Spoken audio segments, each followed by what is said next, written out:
Are they right for you? And if so, which one? We're discussing weight loss medication. Our guest, Dr. Jeremy Byrd. He's a pediatrician and internal medicine physician for Prisma Health. This is Flourish, a podcast from Prisma Health. Thanks for listening. I'm Joey Waller. Hi, Dr. Byrd. Thanks for joining us. Hello.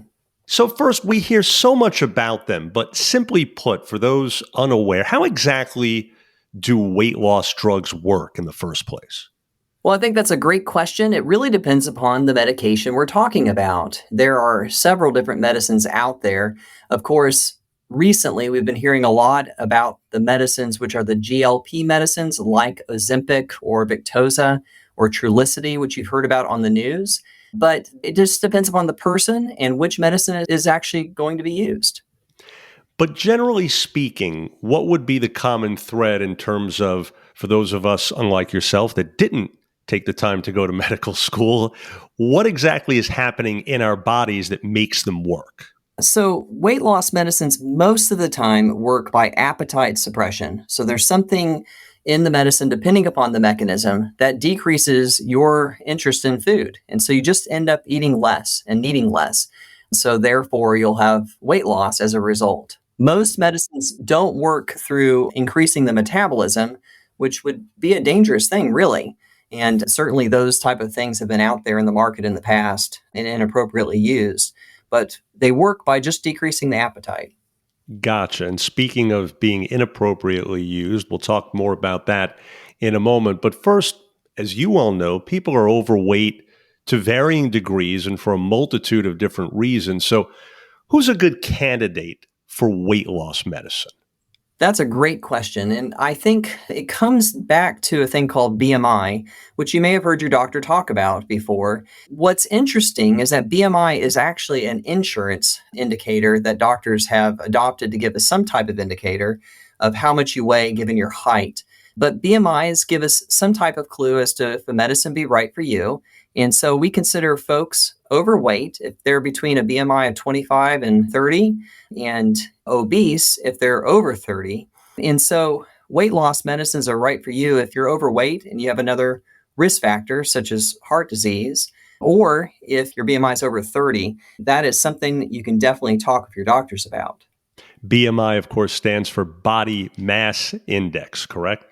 That's correct. But, a lot of weight loss experts really want the focus to shift off of this BMI measurement because like I said, it was an insurance measurement used, I think, in the 30s and 50s and something we've just held on to. What's a better indicator actually is your waist circumference. And men with a waist circumference over 40 or women over 35 are considered overweight. And that is actually a better indicator for, or even a goal for loss of weight. Okay, so a need to update that going on a century later, right? Yeah, right. So, generally speaking, how effective are these weight loss medications? This is what's exciting, but I want to back up just in answer to your question. Doctors recognized obesity as a chronic medical condition about 10 years ago in 2003 or 2002, depending upon who you listen to. And so that should have shifted our focus from obesity as a personal fault, for lack of a better word, to a chronic condition, just like something like blood pressure or diabetes. And so it's something that you have and you're going to have for a long period of time. And so having said that, that gives us a clue as we approach treatment. It is something that we want to treat lifelong and chronically. So they're very effective. And most of your doctors, primary care doctors, can talk to you and address using a medication that would be the right fit for you. There are a lot of different medicines on the market. Not every medicine is right for every person because it depends upon your risk factors, such as if you have a history of diabetes or heart disease or something else. But there are great medicines out there and they all have different benefits, but there are so many things that can be tried and prove effective in weight loss for sure. To pick up on your point from a moment ago, you were saying that oftentimes people's obesity or being overweight is not quote unquote their fault, right? It can be tied to another underlying medical condition, for instance. And so with that in mind, how safe is it for most people to take these weight loss drugs, and what are some of the risks associated? And so I think that depends upon the medicine we're using. And so maybe it'd be helpful if I just mentioned a few specific medicines, or at least categories of medicines. Some time ago, there was a medicine that was used called fen-phen, and it had some really bad side effects. But what we discovered is that one of the medicines in this fen-phen, called phentermine, was actually very safe for use. And this is, in fact, probably one of the best medicines out there, but not for everybody, particularly if you have a cardiovascular history. And I've seen a lot of effective weight loss with this medicine. And so that is often a good choice, primarily because it's been studied so much, it's been proven safe, and it's affordable. Whereas some of the things that you hear about in the news are not so affordable depending upon your payer source or your insurance. And so that's one common medicine that's used. We've heard a lot of news about the GLP-1 agonists, which are medicines like Ozempic or Victoza, to use the brand name.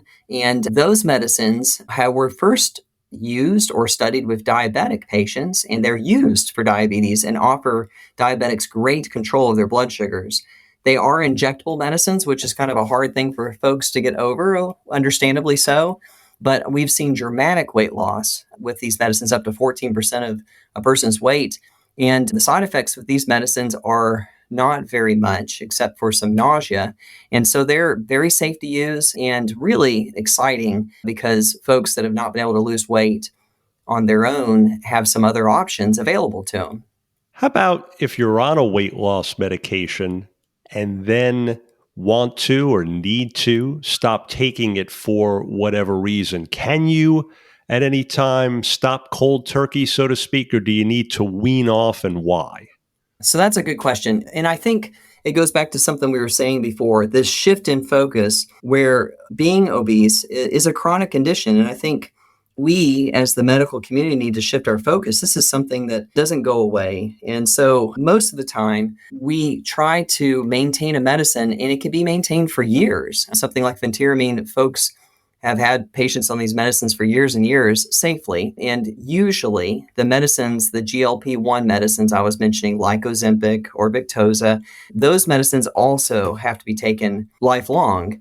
But I don't recommend stopping them without talking to your doctor, because there are other options, as I said, out there to help out. And, I think as long as folks shift their perspective, if you go on a medicine, for example, for diabetes, most of the time you're going to have to stay on something for diabetes, and it's rare to come off of it. And you wouldn't want to stop it unless you were put on something else. And so likewise with obesity, it's something you'd want to stay on long term. But we do in the office monitor things like blood pressure and weight and side effects, trying to make sure that we're being as safe as possible in terms of treatment of obesity. Sure, understood. So you led me beautifully into my next question, Doc, because you mentioned diabetes, and diabetics, of course, take weight loss medicines because the two are often tied, the need to lose weight and being diabetic. So with a medication like Ozempic, for instance, that's now also taken by those without diabetes. So how common is that so-called off-label prescribing? And in this instance, is it a good idea? In other words, to take a weight loss medication associated with diabetic patients and use it even if you're not someone with diabetes? The medicine that we're talking about, its generic name is semaglutide, and there is a diabetic version of that called Wegovy, and then there's a obesity version of that medicine called Ozempic, as you just said. And so we found just dramatic weight loss in our folks with diabetes and improvement in their blood sugars.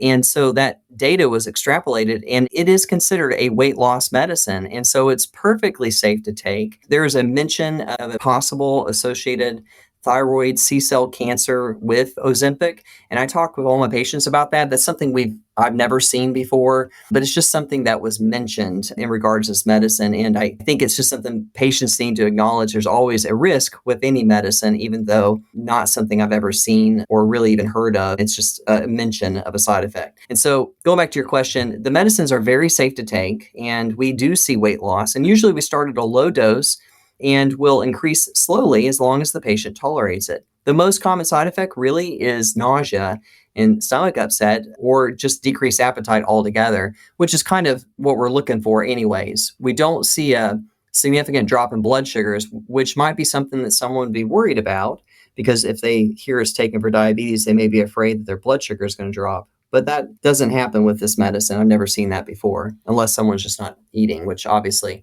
you still have to eat with this medicine. Gotcha. And with off-label prescribing in general, just to close out that thought, doctor, it really has become more common in general in the medical field in recent years, hasn't it? Like, just to name one other example, I know that seizure medicine is used for a number of other things besides people that have seizures, right? So sometimes we'll find medicines have additional benefit. And so there'll be a shift in where it's used for a different medical condition. But I wouldn't necessarily use the terminology off-label per se with Ozempic. It's been indicated and been proven for weight loss. It's just that it was more like we discovered the medical community that it had such great benefit and excitedly made a transition to where it could be used throughout our population, not just in our diabetic patients. Gotcha. And like you said, it does have the two versions, if you will, right? Yeah, exactly. Although very similar. I think the dosing can be a little bit different, but it's very similar. Now, availability is another thing altogether, and insurance coverage is another thing altogether too. And so those are barriers we face. It depends upon what state you're in. It depends upon what your insurance company will cover. But like I said, although folks are coming in the office interested, understandably interested in these medicines they're hearing about on the news and such, there are other options out there. And we've only mentioned a couple. There are other things out there that can be used and have great benefit with weight loss. It's just really an exciting time because I think so many of us have felt dejected by our inability to lose weight. I heard a great analogy recently by an obesity expert, and she said that she lived up north, and she said, when it snows, how would you handle the snow? And if somebody says, well, I don't know, I go out there and get a shovel or a bulldozer or whatever to clean off the streets. She said, well, what happens if I gave you a teaspoon to go clean out the snow? And I think that's a great analogy. She said, that's how people approach weight when they're doing diet and exercise. And that's how you feel, because you can't make an impact. You lose a couple pounds, but you've got so many more pounds that you'd like to lose, with your personal target. And so I think we have been giving people teaspoons to clear the snow, so to say. And these medicines have allowed us real tools to help people treat a chronic condition with success. Well, you're talking there really about, I think in part, people in this situation needing to take that first step without feeling too overwhelmed, right? So what would you say are a few other examples of weight loss options short of starting drugs where maybe people can avoid them altogether? What are some common things that people can try that maybe they kind of know about already, but maybe they just haven't thought about lately? Diet is so important, and it's so hard because we have so many great options available to us. But I think making a shift to a healthier diet, and so you've heard things like the Mediterranean diet, of course, or the DASH diet, but a diet that's a little higher in vegetables and fruits if you're not worried about the sugars as much in your diet, and away from the starches and the fats. That's going to be hard to do on your own. And so one of the websites that's recommended by obesity experts is called eatingwell.com, where you can develop a food plan and kind of get some ideas about recipes. And we all could probably eat healthier. But I think that is a hard thing to do on your own. And so sometimes you can reach out and try to find someone to kind of counsel you through that, whether it be a nutritionist or otherwise, or a dietitian. That is hard, once again, to identify those folks. And sometimes your physician can help you out with that. And then exercise, I think you cannot exercise in isolation most of the time. You just need a community. And so whether that be joining an aerobics class or a swim class or going with a friend, that is the only effective exercise, in my opinion. If you're going to do it on your own, it doesn't usually pan out because you can't stick with it or keep up with it without some type of community or family commitment. Yeah, that camaraderie alone, right, of just being around other people in the same boat, if you will, can be a big motivator. Absolutely. I mean, it works with me when I go to the gym and I have folks rooting for me. I can do things that I didn't think I could do on my own otherwise. That's great. Final question for you, Doc. You mentioned earlier that in terms of insurance covering these weight loss drugs, it really depends upon who you have as your insurance carrier. But you also mentioned something else. You mentioned that sometimes, depending upon where you live, there are issues with availability. What did you mean by that? So we're having a lot of folks we would like to start on, in particular, the GLP-1 medicines like Ozempic. And we've had a hard time finding availability sometimes in the pharmacy just because so many folks are reaching for them appropriately so. And so just sometimes they're not in the pharmacy, they're trying to increase production. There is talk, and this is super exciting, about a pill of this medicine coming out where folks won't have to do the injections. And so there are some pill options, but I mean for folks that are struggling with obesity in particular. And so that's on the horizon. And I think I can't be more excited about that. But availability is always going to be something because this is all something relatively new for us in terms of these new medicines. Some of the older medicines that have been used are out there.